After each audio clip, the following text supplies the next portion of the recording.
क्या आप चमत्कार में विश्वास करते हैं? क्या आपको लगता है कि तंत्र मंत्र जादू टोना वास्तव में असर करता है? क्या आप भूत प्रेत आत्माओं या फिर पारलौकिक शक्तियों में विश्वास करते हैं? क्या आप साइकिक पावर में विश्वास करते हैं? यदि आप इनमें से किसी में भी विश्वास रखते हैं या फिर आप किसी ऐसे संत, बाबा, पीर, फकीर, गुरु इत्यादि को जानते हैं कि जो ऐसी शक्तियां रखता है, तो ये मौका है आपके लिए। आप अपनी आस्था को सच साबित कर सकते हैं और आपके संत, बाबा, पीर, फकीर विश्व गुरु बन सकते हैं।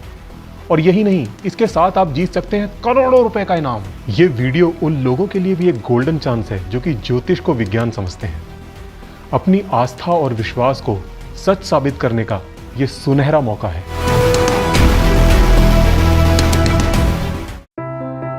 डॉक्टर अब्राहम कोवूर, जो कि श्रीलंका के फेमस रैशनलिस्ट थे, उन्होंने अपना पूरा जीवन अलौकिक घटनाओं के पीछे की सच्चाई को जानने में लगा दिया।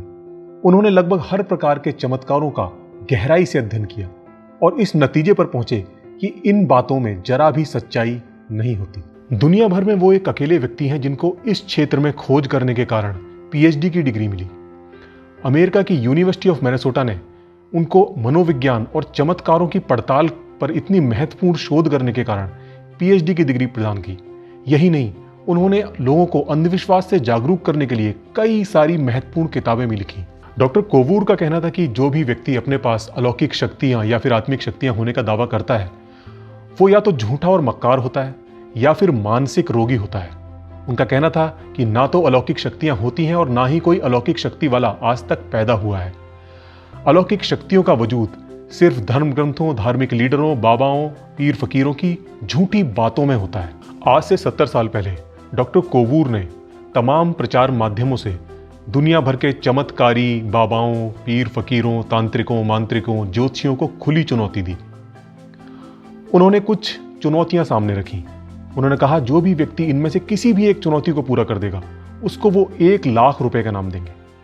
1 लाख रुपए आज शायद आपको कम लग रहा हो, लेकिन ये रकम 70 साल पहले घोषित की गई थी और तब इसकी कीमत करोड़ों में थी, आज के मुकाबले करोड़ों में थी।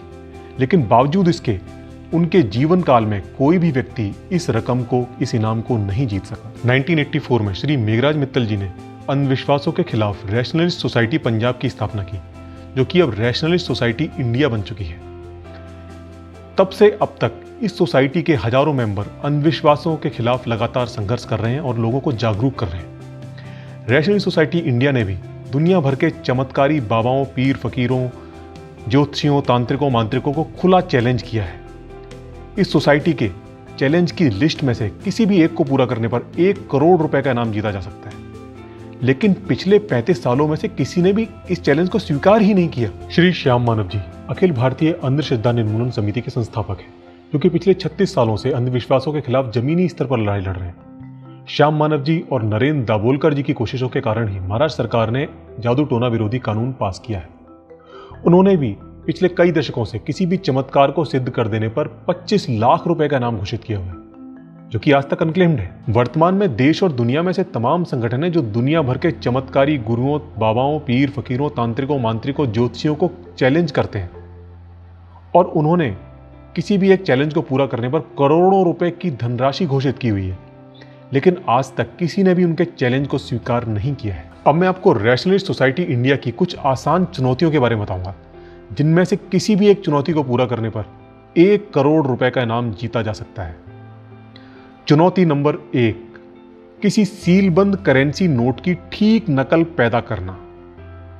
चुनौती नंबर 2, किसी सीलबंद करेंसी नोट का नंबर पढ़कर बताना। चुनौती नंबर 3, जलती आग में किसी चमत्कारी शक्ति की मदद से आधे मिनट के लिए नंगे पैर खड़ा होना। चुनौती नंबर 4, सोसाइटी मेंबर के मांगने पर कोई चीज हवा में पैदा कर देना। चुनौती नंबर 5, किसी अलौकिक शक्ति से दूर से किसी ठोस चीज को हिला देना या मोड़ देना। चुनौती नंबर 6, योग शक्ति द्वारा हवा में उड़ना। चुनौती नंबर 7, योग शक्ति से 5 मिनट के लिए अपनी नब्ज रोकना। चुनौती नंबर 8, पानी पर पैदल चलना। चुनौती नंबर 9, अपना शरीर एक स्थान पर छोड़कर दूसरी जगह हाजिर हो जाना। चुनौती नंबर 10, योग शक्ति के द्वारा 30 मिनट के लिए अपनी सांस रोकना। चुनौती नंबर 11, ऐसी आत्मा या प्रेत हाजिर करना जिसकी फोटो खींची जा सके। चुनौती नंबर 12, फोटो खींचने के बाद फोटो से गायब हो जाना।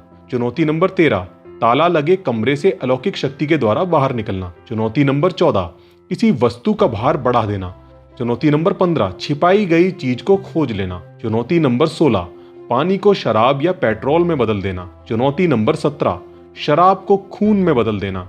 चुनौती नंबर 18, सोसाइटी द्वारा दिए गए 10 हस्तचित्रों या 10 ज्योतिष पत्रिकाओं को देखकर आदमी और औरत की अलग अलग संख्या, जीवित और मृत लोगों की अलग अलग संख्या और कुछ ऐसी बातें जिनको जांचा जा सके, जैसे शिक्षा, व्यवसाय, विवाह, बच्चे इत्यादि के बारे में ठीक ठीक बता देना।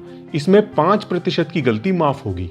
चैलेंज स्वीकार करने वालों के लिए कुछ आसान शर्तें हैं, जिसमें पहली है कि जो भी चैलेंज स्वीकार करता है उसको 10,000 रुपये की जमानत राशि जमा करनी पड़ेगी, जो कि यदि वो जीतता है तो उसको इनाम राशि के साथ वापस दे दिया जाएगा, और यदि हारता है तो जब्त कर ली जाएगी।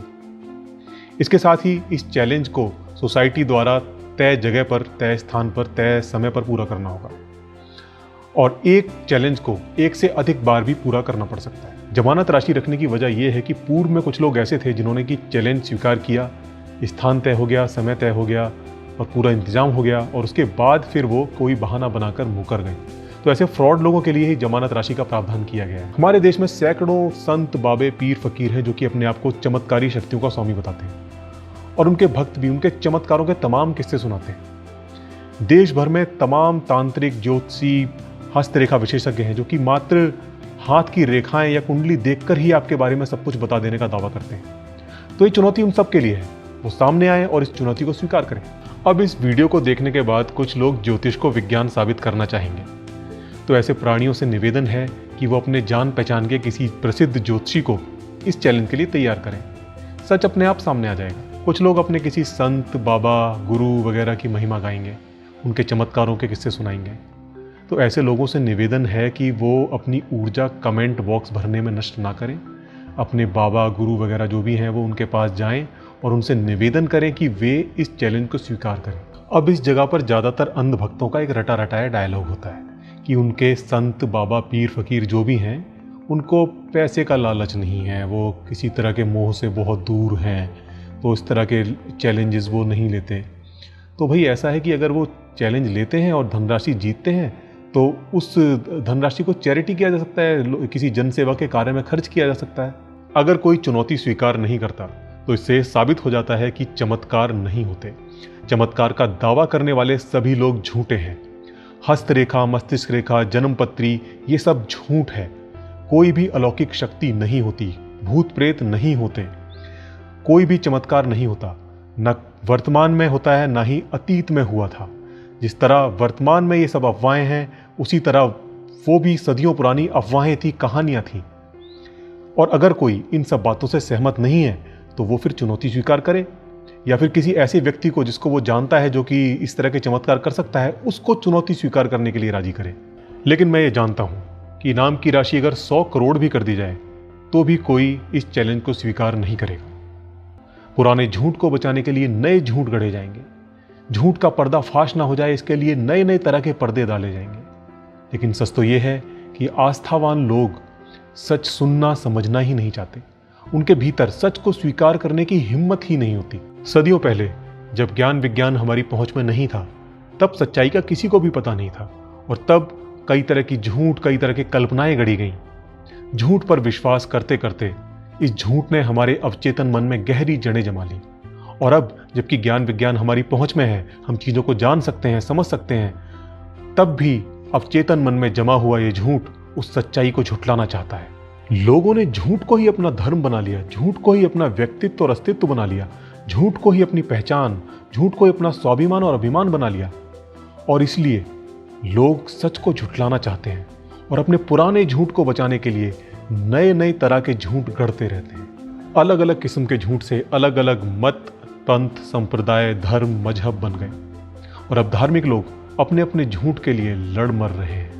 ऐसे लोग जिनके लिए कोई सदियों पुराना झूठ ही उनका धर्म और मजहब है, झूठ ही उनकी पहचान, स्वाभिमान और अभिमान है, कोई सदियों पुराना मनगढ़ंत झूठ ही जिनके लिए अस्तित्व और गौरव की बात है, ऐसे लोग दया के पात्र हैं। दया का पात्र मत बनिए, सच्चाई को स्वीकार कीजिए और एक सच्चे, नेक, समझदार इंसान बनिए। यह आपको तय करना है कि आप झूठ की रक्षा करते हुए झूठी जिंदगी जीना चाहते हैं या सच्चाई के साथ सच्ची जिंदगी जीना चाहते हैं। जो लोग अंधविश्वासों से बाहर निकले उन्होंने अपने देश को जन्नत बना लिया।